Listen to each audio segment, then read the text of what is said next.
নমস্কাৰ মৰমৰ ছাত্ৰ-ছাত্ৰীসকল মই প্ৰাঞ্জল বৰ্মন আৰু তোমালোক আটাইকে ই-কক্সলৈ স্বাগতম ছাত্ৰ-ছাত্ৰীসকল আজি আমি এটা নতুন অধ্যায়ত উপস্থিত হৈছো আৰু এই অধ্যায়টো হৈছে অধ্যায় 4 অধ্যায় 4 যাৰ নাম পূৰ্ণ সংখ্যা আহাচোন তেনেহলে ছাত্ৰ-ছাত্ৰীসকল আমি এই পূৰ্ণ সংখ্যাৰ বিষয়ে বিশদভাৱে আলোচনা কৰো আহা তেন্তে ছাত্ৰ-ছাত্ৰীসকল তাৰ আগতে আমি জানিলো আহা স্বাভাৱিক সংখ্যানো কি আমি আগতে আলোচনা কৰিছিলো আগৰ অধ্যায়ত যে স্বাভাৱিক সংখ্যা হৈছে গণনা কৰিব পৰা সংখ্যাবোৰ তোমালোকৰ শ্ৰেণী কোঠাত যদি মই কও আজি কিমান গৰাকী ছাত্ৰ-ছাত্ৰী আছে তেতিয়াহলে তোমালোকে কেনেকৈ গণনা কৰিবা যে 1 2 3 4 5 এনে ধৰণে গণনা কৰিবা এনে ধৰণে গণনা কৰিব পৰা সংখ্যাবোৰেই হৈছে স্বাভাৱিক সংখ্যা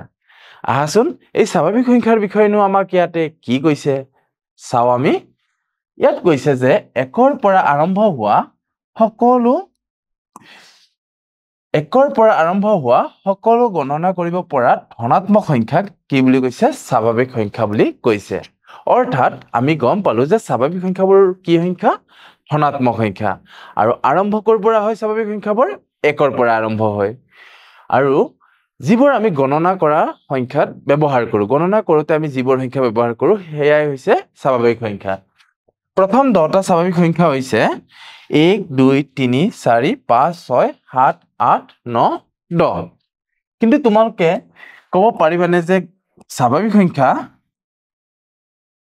আটাইতকৈ ডাঙৰ স্বাভাৱিক সংখ্যাটো কি হ'ব আটাইতকৈ ডাঙৰ স্বাভাৱিক সংখ্যাটো আমি ক'ব নোৱাৰো কাৰণ যিমানে সংখ্যাবোৰ বঢ়াই গৈ থাকিবা হিমানে সংখ্যাবোৰ বাঢ়ি বাঢ়ি গৈ থাকিব তাতকৈ 1 1 কৈ বাঢ়ি বাঢ়ি গৈয়ে থাকিব গতিকে স্বাভাৱিক সংখ্যাৰ আটাইতকৈ ডাঙৰ স্বাভাৱিক সংখ্যা আছে বুলি আমি ক'ব নোৱাৰো কিন্তু যদি তোমাক সোধে যে আটাইতকৈ সৰু স্বাভাৱিক সংখ্যা কোনটো তেতিয়া হলে কবা যে 1 টো হৈছে আটাইতকৈ সৰু স্বাভাৱিক সংখ্যা তেনেহলে আহা ছাত্ৰ-ছাত্ৰীসকল ইয়াৰ পিছত আমাক কি দিছে চাও এবাৰ ইয়াত কৈছে যে স্বাভাৱিক সংখ্যাৰ পূৰ্বপদ আৰু উত্তৰপদ মনত ৰাখিবা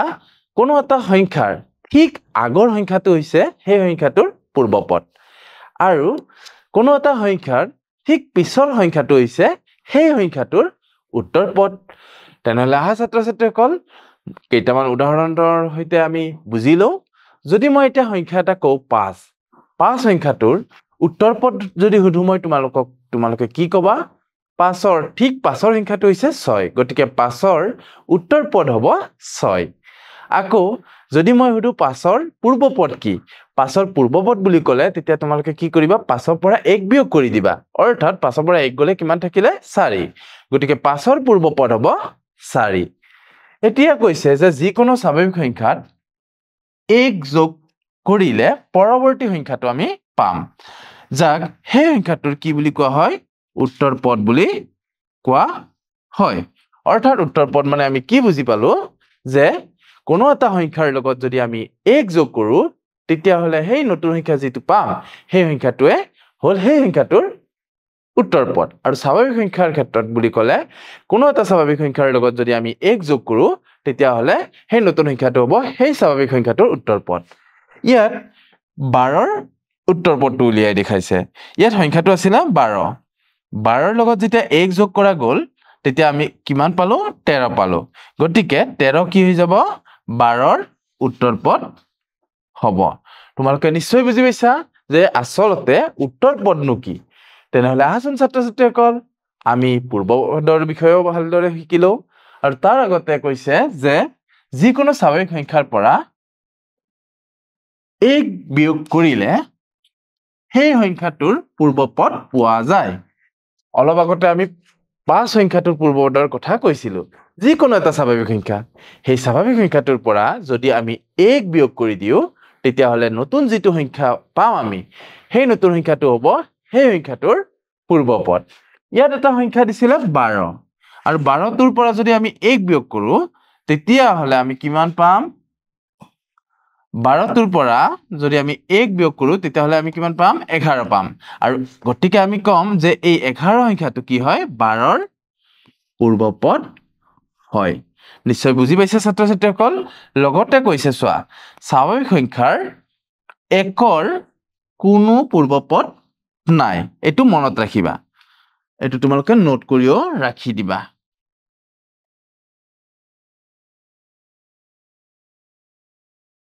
এটো তোমালোকে নোট কৰি ৰাখি দিবা আচ্ছা তোমালোকে কোৱাচোন ইয়াত কিয় এই বাক্যহাৰী ক'লে যে স্বাভাৱিক সংখ্যাত একৰ কোনো পূৰ্বপদ নাই বুলি আমি শিকিলো যে আটাইতকৈ সৰু স্বাভাৱিক সংখ্যাটো হৈছে 1 আৰু একৰ পূৰ্বপদ হ'ব লাগিলে কি কৰিব লাগিব একৰ পৰা 1 বিয়োগ কৰিব লাগিব একৰ পৰা যদি 1 বিয়োগ কৰো আমি পাম 0 আৰু 0 টো স্বাভাৱিক সংখ্যা হয়নে নহয় গতিকে আমি কম যে একৰ কোনো পূৰ্বপদ নাই মানে স্বাভাৱিক সংখ্যা একৰ কোনো পূৰ্বপদ নাই তেনেহলে ছাত্ৰ-ছাত্ৰীসকল তাৰ পিছৰ স্লাইডত আমাক কি দিয়া আছে চাও আৰু এইবাৰ আমাক দিছে অন্য এটা সংখ্যা যিটো এই অধ্যায়টোৰ নাম পূৰ্ণ সংখ্যা জানো আহাচোন পূৰ্ণ সংখ্যানো কি আহা তেন্তে পূৰ্ণ সংখ্যা আটাইবোৰ গণনা কৰিব পৰা সংখ্যা আৰু শূন্যক একেলগে আমি পূৰ্ণ সংখ্যা বুলি কওঁ তথাপিতো চোৱাচোন আমি জানো যে স্বাভাৱিক সংখ্যাৰ সংগ্ৰহত মানে স্বাভাৱিক সংখ্যাৰ সংহতিত একৰ কোনো পূৰ্বপদ নাই কি সংখ্যাৰ স্বাভাৱিক সংখ্যাৰ যেতিয়া স্বাভাৱিক সংখ্যাৰ বুলি কয় তেতিয়াহে আমি কিন্তু এই উত্তৰটো দিব পাৰিম মনত ৰাখিবা কাৰণ একৰ পৰা 1 বিয়োগ কৰিলে আমি কিমান পাও 0 পাও আৰু 0 আৰু গণনা কৰিব পৰা সংখ্যাসমূহক একেলগে কি সংখ্যা বুলি কোৱা হৈছে পূৰ্ণ সংখ্যা বুলি কোৱা হৈছে অৰ্থাৎ 0 1 2 3 4 5 ডট ডট ডট ইত্যাদি সংখ্যাবোৰ পূৰ্ণ সংখ্যা বুলি আমি কওঁ এতিয়া ইয়াতে আমাক যেটো দিয়া আছে কি কৈছে যে একৰ কোনো পূৰ্বপদ নাই স্বাভাৱিক সংখ্যা একৰ কোনো পূৰ্বপদ নাই বুলি কৈছে কাৰণ একৰ পৰা 1 বিয়োগ কৰিলে 0 পোৱা যায় দ্বিতীয়তে কৈছে যে 0 আৰু গণনা কৰিব পৰা সংখ্যাসমূহক একেলগে আমি কি বুলি কওঁ পূৰ্ণ সংখ্যা বুলি কওঁ এই গণনা কৰিব পৰা সংখ্যাসমূহৰ অন্যতা নাম কি স্বাভাৱিক সংখ্যা অৰ্থাৎ আমি এনেকৈ ক'ব পাৰো যে 0 আৰু স্বাভাৱিক সংখ্যাৰ থুপটোক বা সংহতিটোক একেলগে আমি কি বুলি কম পূৰ্ণ সংখ্যা বুলি কম অৰ্থাৎ 0 আৰু স্বাভাৱিক সংখ্যাসমূহক একেলগে আমি পূৰ্ণ সংখ্যা বুলি কওঁ আৰু 0 আটাইতকৈ সৰু পূৰ্ণ সংখ্যাটো হৈছে 0 আৰু আটাইতকৈ ডাঙৰ পূৰ্ণ সংখ্যা বুলি ক'লে আমি ক'ব নোৱাৰিম অসীমলৈ বিস্তৃত হৈ থাকিব কিন্তু আটাইতকৈ যদি সৰু পূৰ্ণ সংখ্যাটো উঠে তেতিয়া হলে আমি কম যে 0 টো হৈছে আটাইতকৈ সৰু পূৰ্ণ সংখ্যা আহা তেন্তে ছাত্ৰ-ছাত্ৰীসকল তাৰ পিছৰ স্লাইডত আমাক কি দিছে চাও আহা এতিয়া আমি পালো অনুশীলনী অংশ আৰু এই অনুশীলনীত আমাক কি প্ৰশ্ন দিছে চাও আহাচোন আৰু কৰিবলৈ চেষ্টা কৰো আহা প্ৰথম প্ৰশ্নটো আমাক দিছে কি চোৱাচোন প্ৰথম প্ৰশ্নটো দিছে যে 1,10,999 তাৰ পিছত 1 লাখ আৰু 7,77,779 সংখ্যাবোৰৰ উত্তৰ পদসমূহ লিখা ইয়াত যদি আমি লিখো একৰ উত্তৰ পদ আমাক উত্তৰ পদহে সুধিছিলে একৰ উত্তৰ পদ আমি কেনেকৈ উলিয়াম একৰ লগত 1 যোগ কৰি দিম অৰ্থাৎ 1 + 1 কৰি দিম তেতিয়া কিমান পাম 2 পাম তেনে ধৰণে 10ৰ যদি উত্তৰ পদ সোধে 10ৰ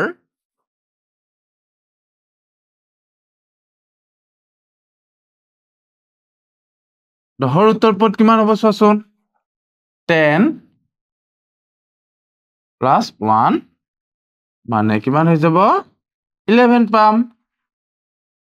9,999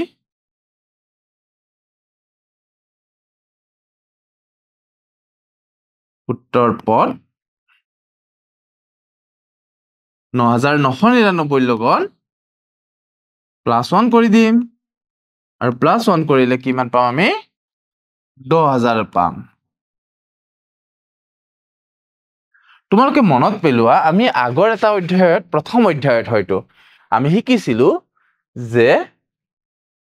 9,999 টো হৈছে 4 অংক বিশিষ্ট আটাইতকৈ ডাঙৰ সংখ্যা আৰু তাৰ লগত যদি আমি 1 যোগ কৰি দিও তেতিয়া হলে 5 অংক বিশিষ্ট আটাইতকৈ সৰু সংখ্যাটো পাও মনত পৰিছেনে তোমালোকৰ কিবা আহাচোন তাৰ পিছৰ অংকটো কৰো তাৰ পিছত দিছিলে 1 লাখ 1 লাখৰ উত্তৰ পদ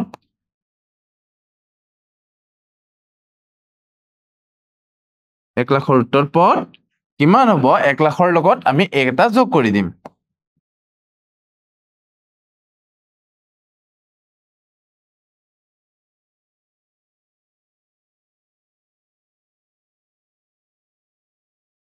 এটু পাম আমি উত্তৰ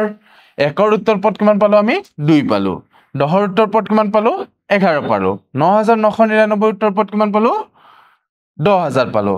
আৰু 1 লাখৰ উত্তৰ পদ আমি কিমান পালো 1 লাখ 1 পালো আৰু এটা আছিলে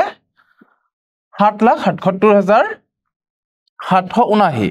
7,77,779 ইমানৰ উত্তৰ পদ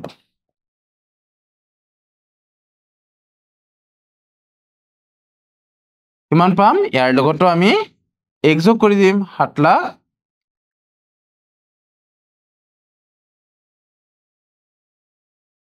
77,779 লগত আমি 1 যোগ কৰি দিম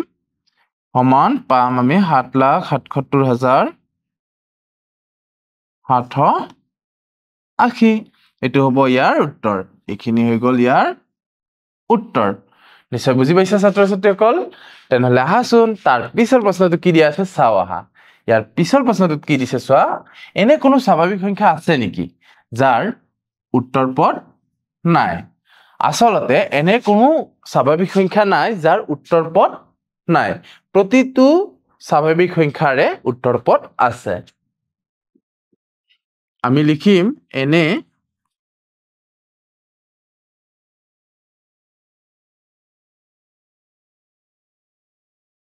কোনো স্বাভাৱিক সংখ্যা নাই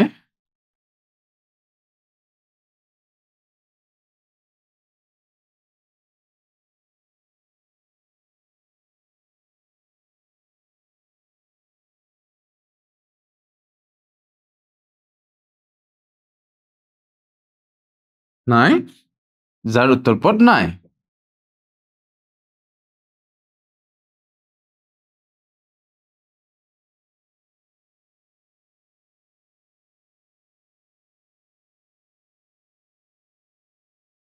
প্ৰতিটো স্বাভাৱিক সংখ্যাৰে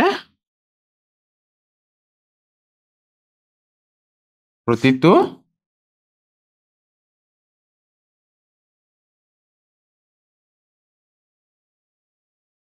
সংখ্যাৰে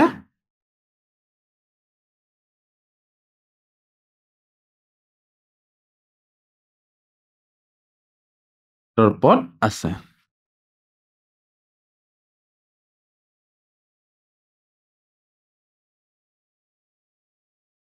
এনে কোনো স্বাভাৱিক সংখ্যা নাই যাৰ উত্তৰ পদ নাই প্ৰতিটো স্বাভাৱিক সংখ্যাৰে এটা হলে উত্তৰ পদ আছে আহাচোন তেনেহলে তাৰ পিছৰ প্ৰশ্নটোত কি দিছে চাও এবাৰ কৈছে যে এই সংখ্যা কেইটাৰ পূৰ্ব পদবোৰ লিখা তো এইটো কেনেকৈ লিখিম আমি 5ৰ পূৰ্ব পদ 5ৰ পূৰ্ব পদ কি কৰিম আমি পূৰ্ব পদৰ কাৰণে 5ৰ পৰা 1 বিয়োগ কৰি দিম আৰু 5ৰ পৰা 1 বিয়োগ কৰিলে কিমান পাম আমি 4 পাই যাম তেনে ধৰণে 11ৰ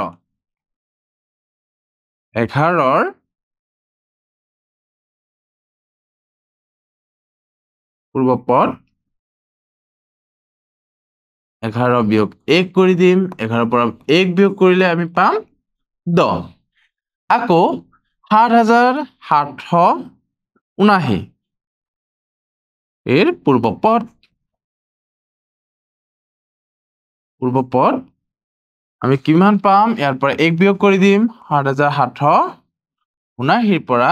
1 বিয়োগ কৰি দিম 1 বিয়োগ কৰি দিলো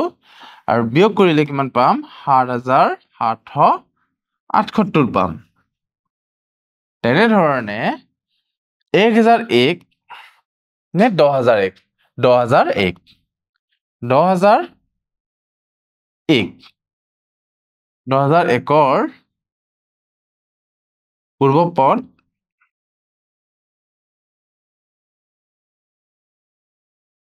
আমি কি কৰিম 1001ৰ পৰা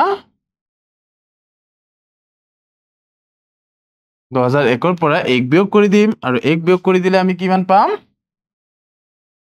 10,000 পাই যাম তো এইটো হৈ যাব ইয়াৰ উত্তৰ 5ৰ পৰা 1 বিয়োগ কৰি দিলো 4 পালো 11ৰ পৰা 1 বিয়োগ কৰিলো 10 পালো 7779ৰ পৰা 1 বিয়োগ কৰিলো 7778 পালো আকৌ 10001ৰ পৰা 1 বিয়োগ কৰি কিনে আমি পালো 10000 তো এনে ধৰণে আমি ইয়াৰ উত্তৰবোৰ দিব পাৰো আহাচোন তেনেহলে ছাত্ৰ-ছাত্ৰীসকল তাৰ পিছতনো কি প্ৰশ্ন দিছে চাও আমি এইবাৰ আমাক কৈছে চোৱা এনে কোনো স্বাভাৱিক সংখ্যা আছে নে যাৰ পূৰ্বপদ নাই তোমালোকে কোৱাচোন কি কৈছে এনে কোনো স্বাভাৱিক সংখ্যা আছে নেকি yes পূৰ্বপদ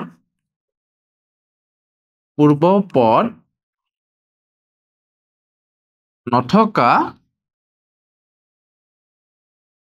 স্বাভাৱিক সংখ্যা আছে নে নাই বাৰু অলপ আগতে কৈছিলো যে পূৰ্বপদ নথকা স্বাভাৱিক সংখ্যা আছে এই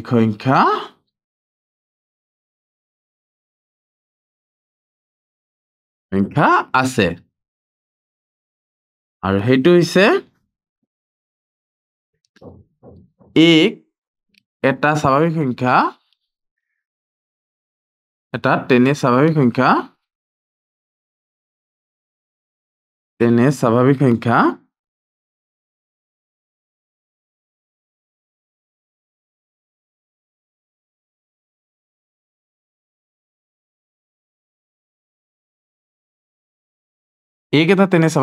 যাৰ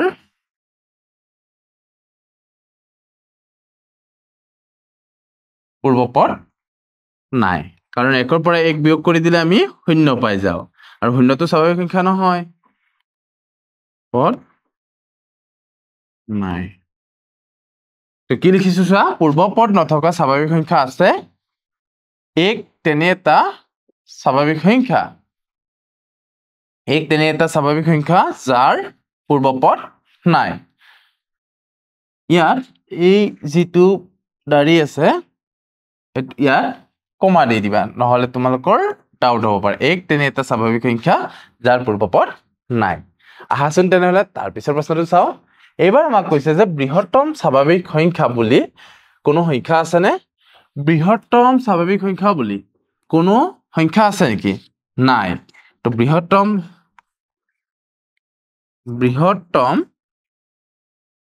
স্বাভাৱিক সংখ্যা বুলি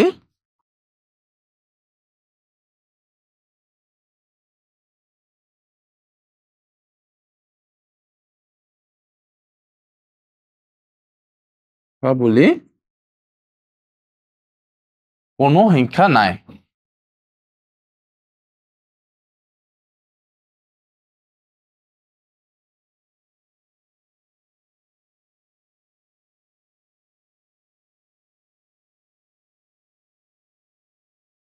বৃহত্তম স্বাভাৱিক সংখ্যা বুলি কোনো সংখ্যা নাই তোমাৰ বন্ধু এজনে এটা বৃহৎ সংখ্যা লিখি তাক বৃহত্তম স্বাভাৱিক সংখ্যা বুলি দাবী কৰিলে তুমি বন্ধুজনক ভুল বুলি কেনেদৰে প্ৰমাণ কৰিবা তুমি ক'ব পাৰা যে প্ৰতিটো স্বাভাৱিক সংখ্যাৰ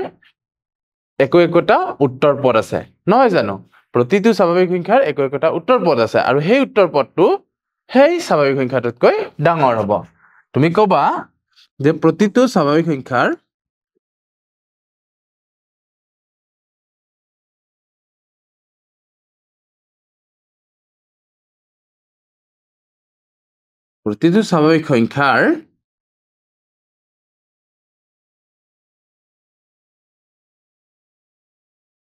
একোটা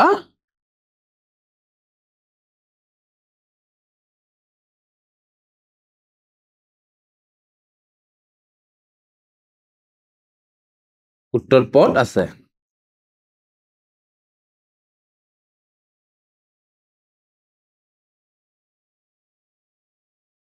গতিকে আমি ক'ব পাৰো হেয়ে কোনো বৃহত্তম স্বাভাৱিক সংখ্যা থাকিব নোৱাৰে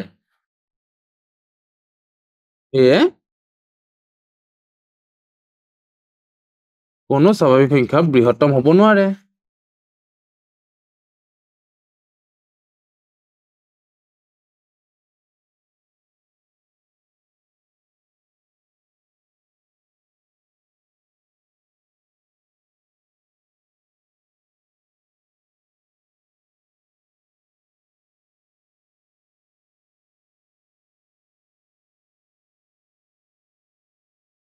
নোৱাৰে বুজি পাইছা নহয় তোমালোকে এনে ধৰণে আমি ইয়াৰ উত্তৰ দিব পাৰো আহাচোন তাৰ পিছৰ প্ৰশ্নটো চাও প্ৰতিটো পূৰ্ণ সংখ্যা স্বাভাৱিক সংখ্যা হয়নে নহয় লিখিবা শূন্য এটা পূৰ্ণ সংখ্যা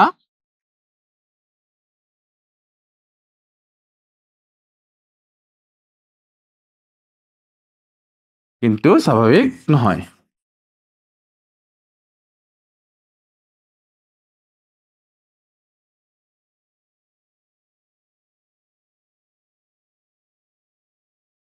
শূন্য এটা পূৰ্ণ সংখ্যা কিন্তু